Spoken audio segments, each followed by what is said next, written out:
Alors, le collège Gustave Roux se compose de 3 unités d'enseignement. Nous avons un collège d'enseignement général de 800 élèves.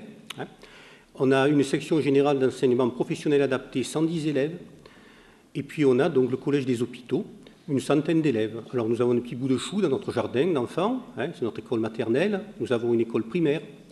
Et puis, nous avons le collège. Et récemment, donc, depuis qu'on est doté de tablettes, nous avons pu intégrer des lycéens donc, dans notre établissement. Alors, au niveau du primaire, nous avons 6 professeurs des écoles qui travaillent avec nous et une directrice. Et au niveau du collège, nous avons 5 professeurs qui sont donc détachés pour assurer l'enseignement donc, au collège que vous voyez là. Normalement, oui, vous voyez en fond d'écran. Donc, ce que vous voyez là, au fond, c'est l'hôpital Léon Bérard qui nous héberge actuellement. Et nos enfants du collège des hôpitaux sont hébergés dans ce cadre magnifique. Alors, de la même façon que nous avons su intégrer les enfants de la SECPA de notre collège au collège d'enseignement général, nous avons souhaité intégrer aussi les enfants des hôpitaux. Donc, cette expérimentation sur les tablettes nous a permis donc, de faciliter l'intégration. Alors, au collège des hôpitaux, nous avons des enfants qui sont handicapés.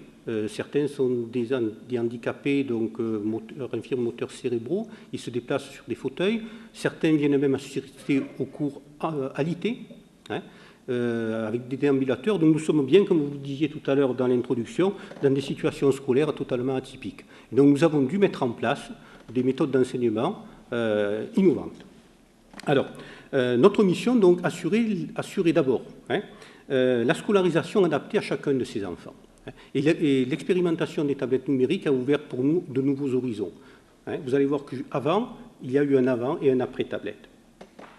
Deuxième point, c'est surtout aussi éviter la rupture scolaire pour les enfants qui sont hospitalisés à la suite soit d'une maladie invalidante, soit à la suite d'un accident de la circulation. Et nous avons donc des enfants qui passent 6-8 mois, 1 an chez nous, et donc il faut absolument éviter les ruptures scolaires. Et nous mettons en place donc un lien entre l'établissement d'origine et le collège des hôpitaux pour que nous puissions assurer une continuité de la scolarité.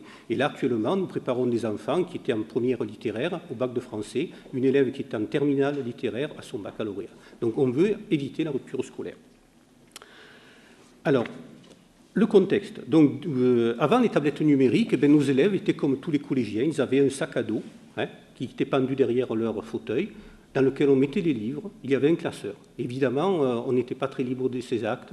On était totalement dépendant des professeurs lorsqu'on était en cours, et puis des soignants lorsqu'on était dans son lit. Et là, la tablette numérique nous a apporté une autonomie, et on n'imagine pas aujourd'hui un retour en arrière. Si on disait à nos enfants, on va vous supprimer les tablettes, ils nous diraient non, c'est plus possible. C'est plus possible parce qu'ils ont vraiment une autonomie importante. Alors, 2 points importants donc, au niveau de la tablette. La tablette, c'est d'abord pour les enfants un cartable numérique.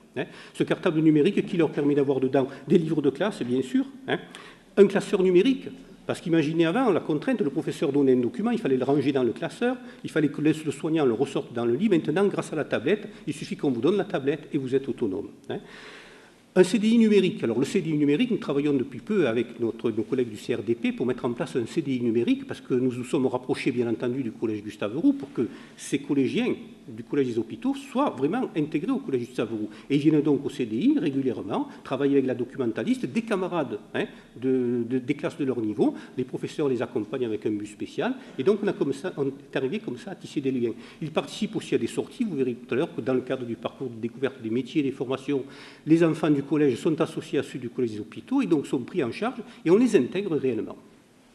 Donc, les cours interactifs, là, les professeurs ont fait un travail remarquable puisqu'ils ont, vous le verrez tout à l'heure, numérisé tous leurs cours et ont utilisé tous les documents dont on a parlé depuis ce matin, qui sont à notre disposition sur la toile pour y travailler, et puis donc notre cahier de texte numérique, bien entendu.